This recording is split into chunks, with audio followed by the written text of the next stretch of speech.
Hello everybody, it's Here the Japanese Train here.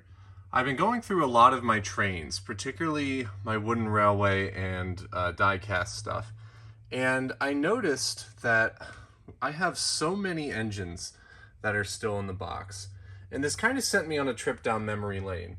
I almost feel sometimes that my nostalgia is stronger for the marketing and the packaging than it is for the actual items inside. And that kind of got me thinking about one era in particular that gets a lot of flack, the Thomas Wood era. And I have this Thomas Wood Etienne here that I've had for, well, almost 5 years now, and I never bothered to open it. So I guess 5 years too late, here's my review on the Thomas Wood Etienne. Let's go ahead and take a look. There's two of them!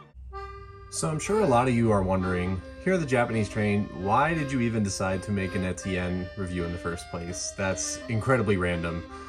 Well, the first reason is I have both of them that are unopened, and I'm sick and tired of having one that's just permanently locked away in the package.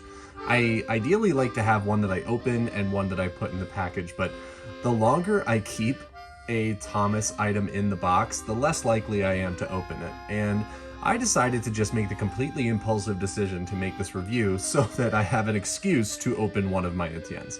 That was reason number one. Reason two is I made a custom of Etienne like over a decade ago at this point, and it clearly shows it looks like one of my first customs ever. Now, I'm not going to customize my Thomas Wood Etienne because they go for a crazy price, in my opinion, on eBay.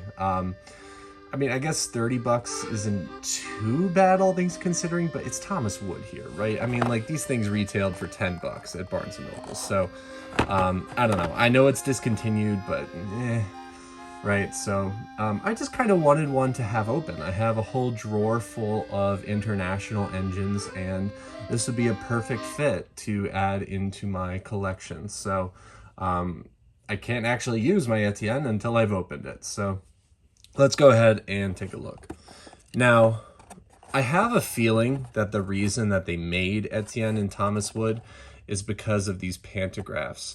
The Thomas Wood Kenji was on the very near horizon at the time when Etienne was released, and I have a feeling that they made the molds for these and they realized, hey, if we just did a block of wood and slapped a face on it, we could make Etienne. And honestly, more power to them. Etienne is one of the stronger Thomas Wood characters in my opinion. If we take a look at the back, it says, "Say bonjour to Etienne. This French locomotive looks a little different from the other trains because he's electric. Known far and wide for his speed, Etienne competes in the Great Race and wins." I don't know why you would spoil that. I don't know. I know we're like a few years removed from the Great Race, but what the heck, man? Imagine if you'd never seen the Great Race and now you just know who wins the race part of it. Like, not like it's part of the title of the movie or anything. Anyway, you get kind of your stock standard bio here. I actually really enjoyed these in the Thomas Wood line because it was the closest that we ever got to having the character cards. And the character cards are just, you cannot replace them. They were amazing in Wooden Railway. It was like having this separate like trading card collection on top of your Wooden Railway collection. It was amazing, to say the least. And it's probably one of the biggest letdowns of modern Thomas merchandise that we don't have that back. And I know we're in a completely different era now, but I don't know, even if you did like a QR code that gave you a digital character card, like, I don't know, something, I just, that was such a core part of the marketing for getting these trains, is you got a little card that told you all about them. So I like these. I actually don't have a problem with these whatsoever. Ertl did this, where it was part of the back of the packaging, and, you know, no fault with that. I think it's awesome. Then you've got all the legal stuff down here. This is the Amazon barcode from when I got this many moons ago, but we have the image of Etienne up in the corner here with real wood.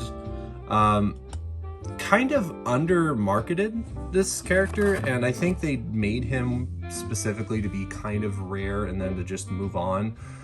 And we see that every now and then, like in the push along line, you have the die-cast Charleston truck, which was hard to find, both the CGI and the All Engines Go version. At least in the US, they were incredibly hard to find. And Etienne is kind of that last gasp of Thomas Wood, where it finally started to get slightly good before it all fell apart. So if we take a look at Etienne in the box, there's his face with his mustache, his detail on the side. I was shocked to find any of them in Barnes & Noble, actually. It was the only one that I saw there, and I snagged that. And then I got this one to open. So I'm going to honor the decisions I made 4 years ago and finally get this guy out of the box. I know, this hurts, I bet, to some of you. But he's finally free. Oh my gosh, it's wild to be holding this for the first time in my hands. I'm definitely glad I didn't go out and spend an additional $30 to get one that was already out of the box, just so I didn't have to go through the pain of opening it. But I'm trying to be less of a package princess these days, but I don't know. Seeing the value of some of this in-box stuff is just absolutely insane. So if we take a look at Etienne proper, we can see he's got his electric pantograph wires. They do rotate a little bit in a sort of awkward way. Not quite like you would with Diesel 10's claw. They're not that versatile, or they're not that easy to manipulate, but there you go. The front one spins more than the back one. Here's the face, close we go. Can't fault Mattel for the CGI expressions. They always did a very good job with that. Looks like I push his face up or down. I don't know if you can see that super well, but interesting. You can make out the front of his face, although his windows are kind of squashed, but I'm glad they gave him a buffer beam. It's kind of consistent with other Thomas Wood products. Here you have his detailing on the sides, which again, I think they actually did pretty well considering the quality of goods they were putting out at the time. We have the windows up here, and if you kind of squint, you can see the rounding off of the edges on the front. They imply it, but they don't actually do it. And he's one of the few wooden items that actually has printing done on the back, which is amazing. Even to this day and age, there are die-cast Thomas trains coming out and Trackmaster Thomas trains coming out where they don't even bother to put anything on the back, and they do about 3/4 of the printing design, but leave out one very important side of the train. So the fact that they did that with Etienne is really cool. We have, I'm gonna call this the cable, some wire here up on the front, on the top actually, and then Etienne scratched into him on the bottom. Now obviously, if he was made in Thomas Wooden Railway, Etienne would have had 2 sets of bogies, and he would have been awesome. He would have been one of these sorts of long boys here, right? And that would have been so much nicer than what we were delivered. But considering this was Thomas Wood and judging it off the standards of the day, I would say he's one of the best Thomas Wood items out there. He and Kenji, I think, were 2 of the strongest Thomas Wood releases.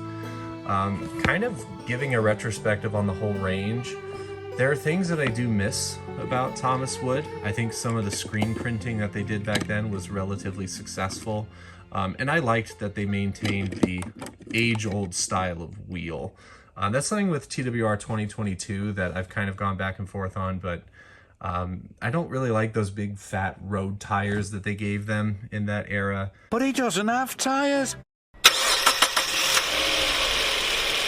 Although that's probably my only critique of that era, because otherwise the engines are very good. I just wish that Etienne would have maybe been released in a completely different era. Like, I don't know, if Wooden Railway released him in 2016 when the movie actually came out, I think he would have probably sold a heck of a lot better than he did when they released him over 4 years later. This is that part of Mattel's merchandising where There were just so many weird decisions. I was just watching Unlucky Tug's video on Daisy recently, which I'll plug in the description. You should definitely check it out. And for all the screen time they gave her in the CGI series, there wasn't one piece of merchandise that they made for her.